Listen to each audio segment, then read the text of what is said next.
اللہ رب العزت ارشاد فرماتا ہے قد افلح من زکاہا، تحقیق کہ وہ فلاح پا گیا جس نے تزکیہ نفس کر دیا۔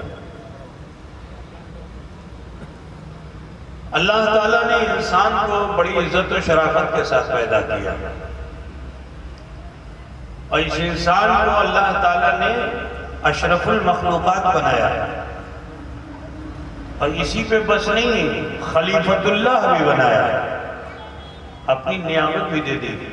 اللہ تعالیٰ نے بڑا انعام، بڑا اکرام اس انسان پہ۔ لیکن یہ اصول ہے کہ جب کسی کو ڈھیر ساری چیز مل جاتی ہے نا تو کچھ ادھر گرا دیتا ہے، کچھ ادھر گرا دیتا ہے، جو مل گئی تو اس کو بھی اٹھا کے رکھ دیتا ہے، دوبارہ اس کی طرف دیکھتا بھی نہیں ہے۔ اللہ تعالیٰ نے بڑے انعامات انسان کو عطا فرمایا۔ ابلیس کے پاس ایسا کچھ نہیں تھا کہ تو اپنی اصلاح خود سے کر لے، کسی جن کے پاس یہ موقع نہیں ہے کہ وہ کھوتی کرے اور خود ہی سے اپنی کھوتی کی درست کر لے، نہیں کر پائے گا۔ اللہ تعالیٰ نے یہ سہولت صرف انسان کو دی ہے، وہ بھی اس لیے کیونکہ میرے آقا صلی اللہ علیہ وسلم نے لباس انسانی کو پسند فرما دیا۔ لباس انسانی کو عقائد و جہاں صلی اللہ علیہ وسلم نے پسند فرما دیا۔ اس صورت و اس شکل میں حضور اس دنیا میں تشریف لائے تو اللہ تعالیٰ نے اس انسان کو بڑی عزت دی، اور اللہ تعالیٰ نے اس انسان کے لیے 3 طرح کے الفاظ رکھے۔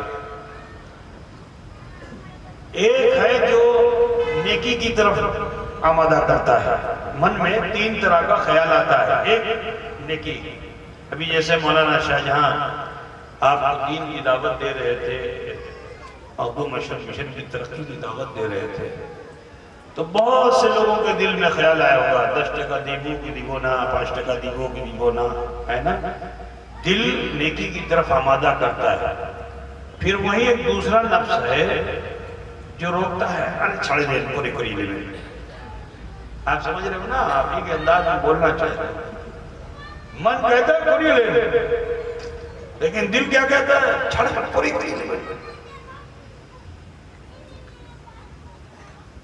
ٹھیک، کچھ لوگ عادی ہو جاتے ہیں تو بالکل بے حس ہو جاتے ہیں، مطمئن ہو جاتے ہیں۔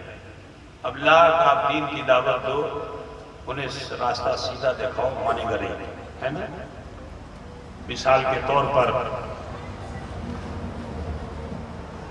نشہ خور ہے، نشہ خور ہے نا؟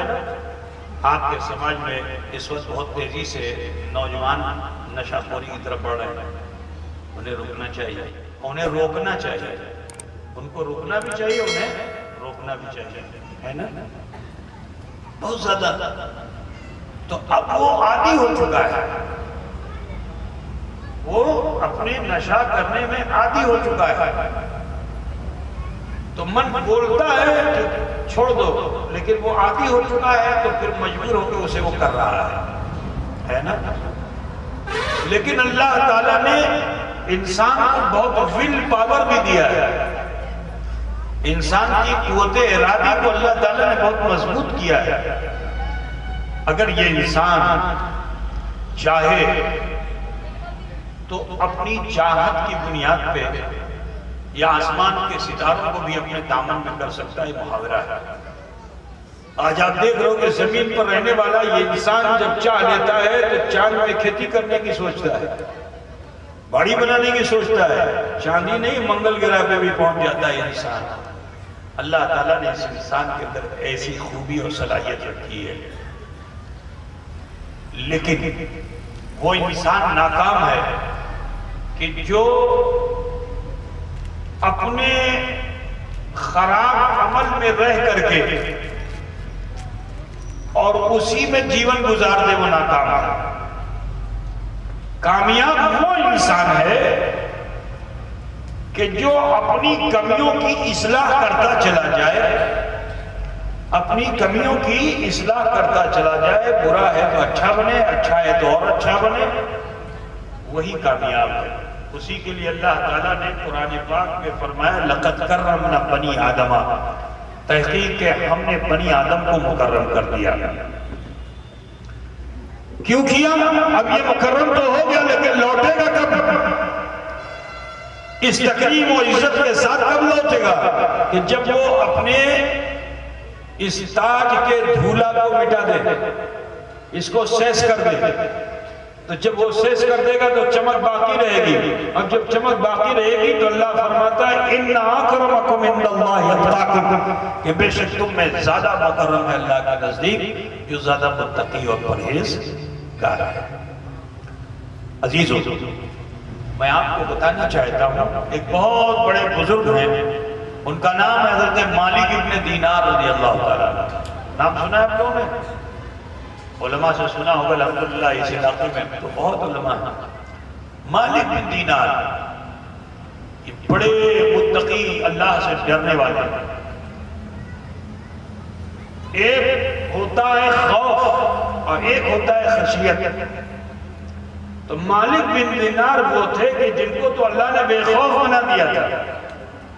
اللہ تعالیٰ فرماتا ہے نا کہ الا ان اولیاء اللہ لا خوف علیہم ولا هم یحزنون، تو اللہ کے ولی ہو گئے تھے تو اب بے خوف ہو گئے تھے ہر چیز سے، وہ ہے نا، جو کچھ بھی زمین و آسمان میں ہے اس کا ان کو کوئی ڈر نہیں ہے، نہ آندھی کا ڈر، نہ پانی کا ڈر، نہ ہوا کا ڈر، کسی چیز کا نہیں۔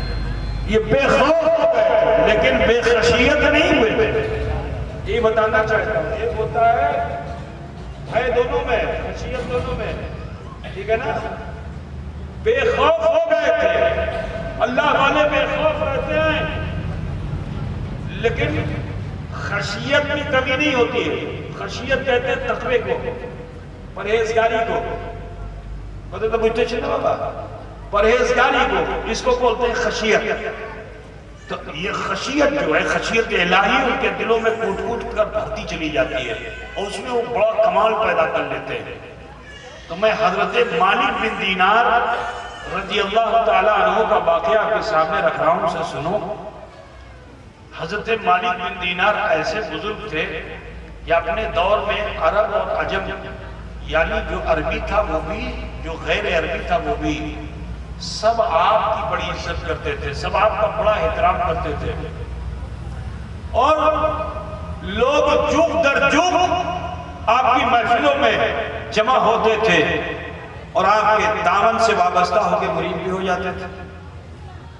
حضرت مالک بن دینار کے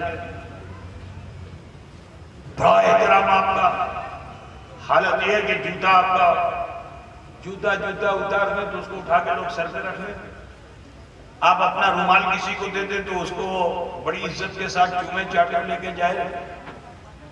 مالک بن دینار ایک مرتبہ ایسے شہر میں پہنچے جہاں ان کو کوئی چینتا نہیں تھا، اس شہر کا نام تھا بصرہ۔ اب جب بصرہ شہر میں پہنچے تو صبح کا وقت تھا، جیسے یہاں کلیا چت میں لوگ دکان لگاتے ہیں نا، ابھی رات میں بھی دکان کھلی ہوگی، پھل کی دکان، فروٹ کی دکان میں رات کھلی رہتی ہے نا، تو اب وہ ایک ٹھیلے پہ جو پھل والا ہوتا ہے وہ اپنی فروٹ کی دکان پہ پھل جو لگاتا ہے، تو جب لگانے کا سمے ہوتا ہے تو اس وقت بہت صفائی کرتا ہے، وہ اس کو چمکاتا ہے، کپڑا لے کر کے سیب کو چمکاتا ہے۔ آپ لوگ تو جانتے ہوں گے نا بھائی، میں نے تو راستہ چلتے ہوئے دیکھا ہے کہیں کہیں کبھی کبھی، پتہ نہیں کلیا چک میں اب ایسا کرتے ہیں نہیں کرتے ہیں، لوگ کرتے ہیں نا، ایسا اس کو چمکاتا ہے اس پر لگاتا ہے، پھر من نہیں بھرتا تو اس کو نکال لیتا ہے، پھر اس کو پھر رگڑتا ہے، چمکاتا ہے، صفائی اس کو گول چیک کرتا ہے سیٹ ہوا کہ نہیں ہوا، اب اس کو بالکل فٹ کر دیتا ہے۔ جب سکون ہو جاتا ہے کہ نہیں اب یہ سندر لگ رہا ہے، بہت اچھا لگ رہا ہے، تو اس کو وہاں چھوڑ دیتا ہے، ایسا کرتا ہے نا۔ تو وہ پھل والا وہاں ٹھیلے پہ اپنی دکان میں پھل سجا رہا تھا، سیب سجا رہا تھا۔ ابھی جیسے مولانا ڈاک کر رہے تھے، اس میں ایک پھل تھا، اس کو تم لوگ کچھ اور کہہ رہے تھے، ایپریکاٹس اس کو کہتے ہیں، ہے نا۔ اسی طرح سے ایک پھل ہوتا ہے انجیر، انجیری کی طرح کا پھل بھی ہے، یہ دوسرا ہے، وہ دوسرا ہوتا ہے انجیر، ایک پھل ہوتا ہے۔ یہاں بھی دیکھا آپ نے سوکھی انجیر تو مل جاتی ہے، ہری انجیر یہاں نہیں ملتی ہے نا، سوکھی انجیر رسی میں گھسڑ کر کے لگتا ہے نا، دیکھا ہے نا گول گول، تو وہ پھل، اس کو انجیر بولتے ہیں. اب وہ پھل بھی خوب ایسے ہی کپڑے سے چمکا چمکا کے لال ہرا ہوتا ہے، بڑا سندر. عرب کا انجیر بہت بڑا ہوتا ہے، یہ چھوٹے چھوٹے نہیں ہوتا، بڑا بڑا ہوتا ہے، بڑا سندر ہوتا ہے. اب اس کو وہ لگا رہا تھا کہ حضرت مالک بن دینار کی نظر اس پہ پڑ گئی. اب جو مالک بن دینار کی نظر پڑی تو من نے چاہا کہ چلو لاؤ یہ انجیر کھا لیں. کھانے کی تمنا ہوئی، خواہش ہو گئی. کہاں کھانا پینا، کہاں 40 دن 40 گزر جاتے تھے اور بہت تھوڑے سی خوراک پہ جیون ویتیت کرتے تھے. 40 دن گزر گیا. یہ والا چلہ نہیں لوٹا تھالی لے کے آتے ہیں اور گورو کا منسو جو ہے وہ مسجد کے اندر پکاتے ہیں. دیکھا ہے کہ نہیں دیکھا؟ آپ کے وہاں نہیں ہے نا؟ ارے بولو بھائی، ہے نا؟ اللہ کرے کہ نہ ہو، اور اگر ہے تو ختم ہو جائے.